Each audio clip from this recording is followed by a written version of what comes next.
बम बम टिड़ी अपना पिए छिलला बीड़ी बहुत पिए छै सिगरेट बीड़ी बम टिड़ी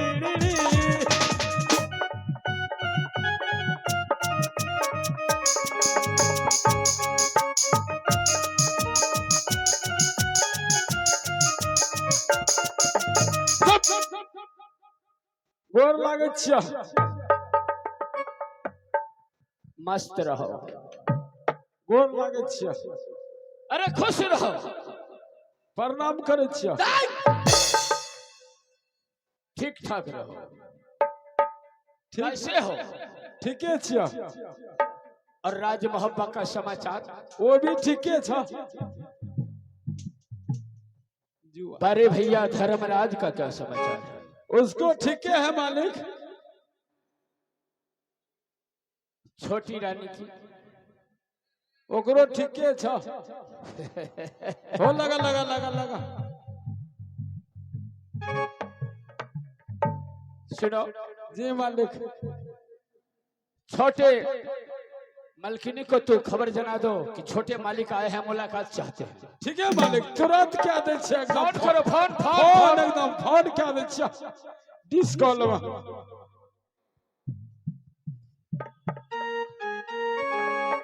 इच्छा जियो मोबाइल बुझला पैन में थकवा अलगले रहता बोलला लेकिन टावर पकड़ता था थे। हाँ घंटी जाए छो। हेलो हेलो तेरी वाली सुनबो न करे छबर मिल के न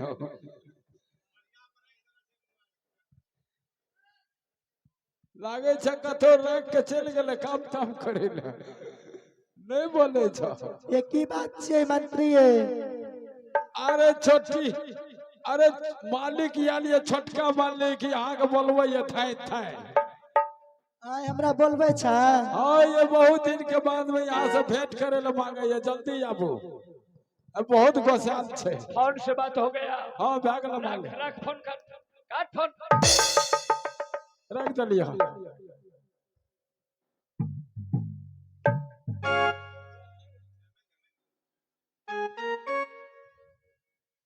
फूला सुनब है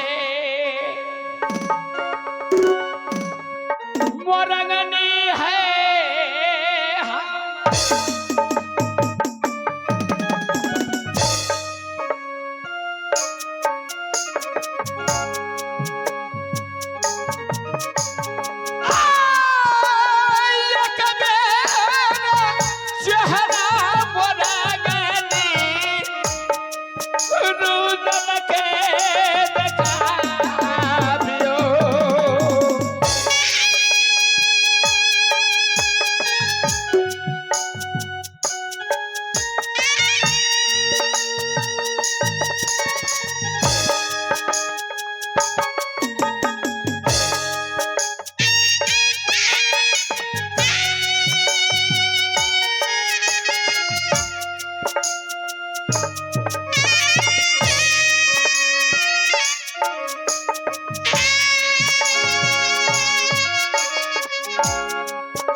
स्वामी जी के यार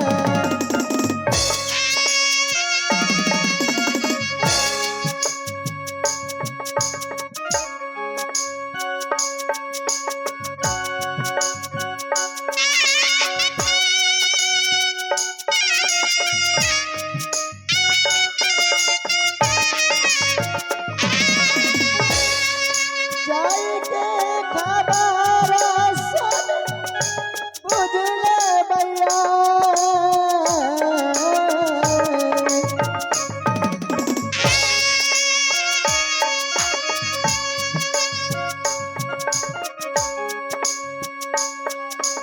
जाई के खबर सही से बुझले भैया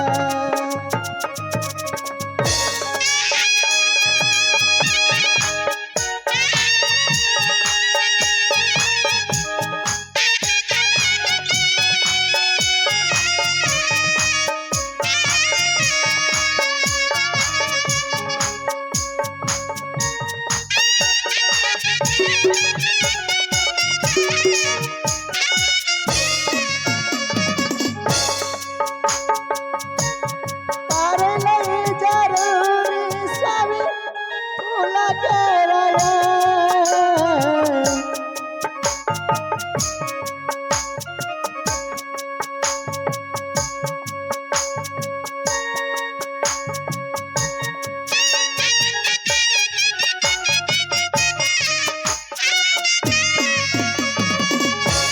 जुनिए जे गली आई दीदी सन स्वामी राजा की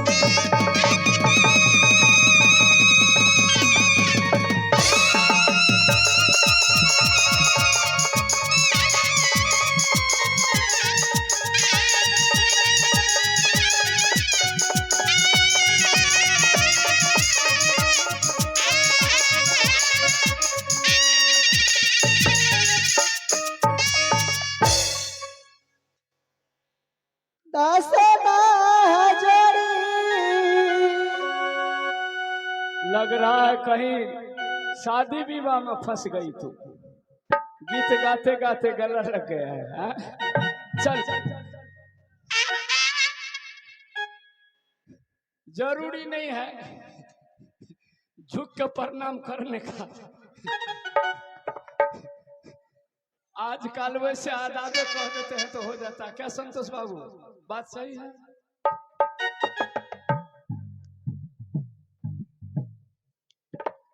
कहियो कुशाला है सुंदरी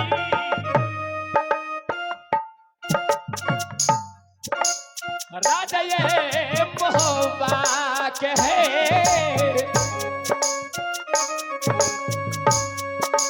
राजा ये मोहब्बा के सुंदरी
मोरंग वाली है समीना, ठीक ठाक रहती हो ना?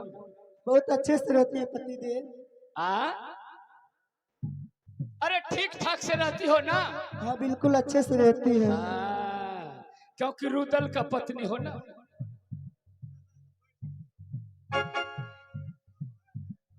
प्रिय, आज विचार है रंग महल में चलकर सारा परिवार से मिलूं और साथ साथ भोजन करूं। क्या इरादा है?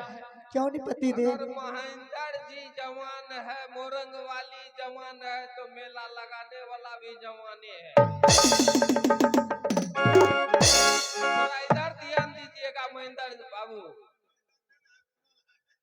हम कहाँ बैठे हुए, इधर ध्यान दीजिएगा, अपना समय निकाल करके इधर आइएगा। तो चले हम लोग चले। अरे ज्यादा देर तक रहेंगे ये लोग नजर लगा देते हैं। भगवान के मजा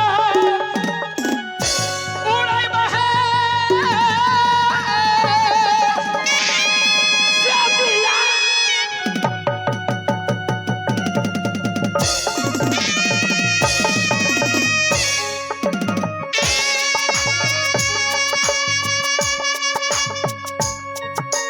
आय रंगाया पीर खेलबै लाली से पलंग पर।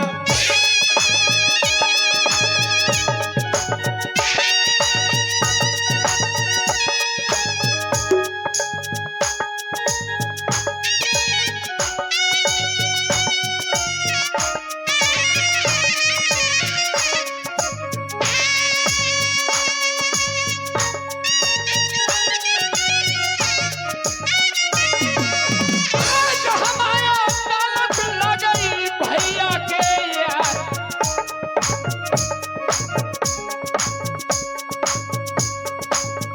तो हम आके जात रहा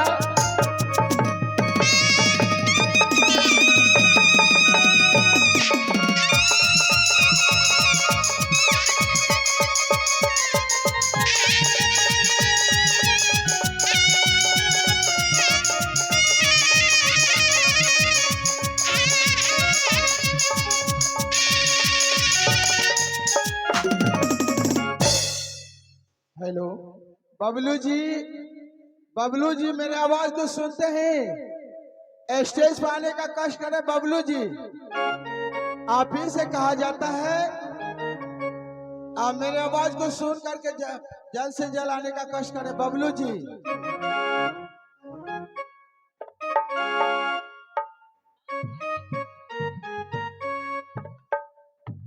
लेकिन मंत्री ना जाने रुदल से कहा कि नहीं कहा कि आपका भैया बुलाया। अब मैं इतना देर मैं उसका इंतजार नहीं करूंगा, अब अपने सिंहासन पे जाके बैठता हूं और रास्ता देखूंगा बबुआ रुदल का। करो भाई आरामा भैया सा भैया।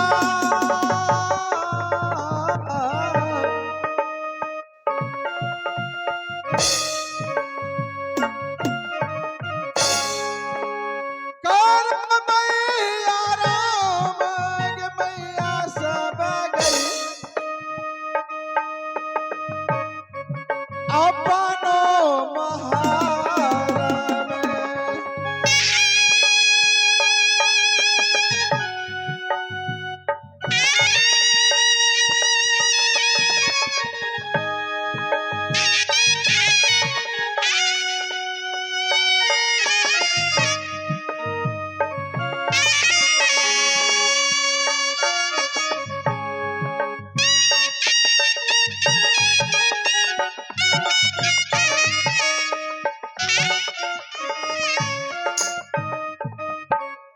कर भैया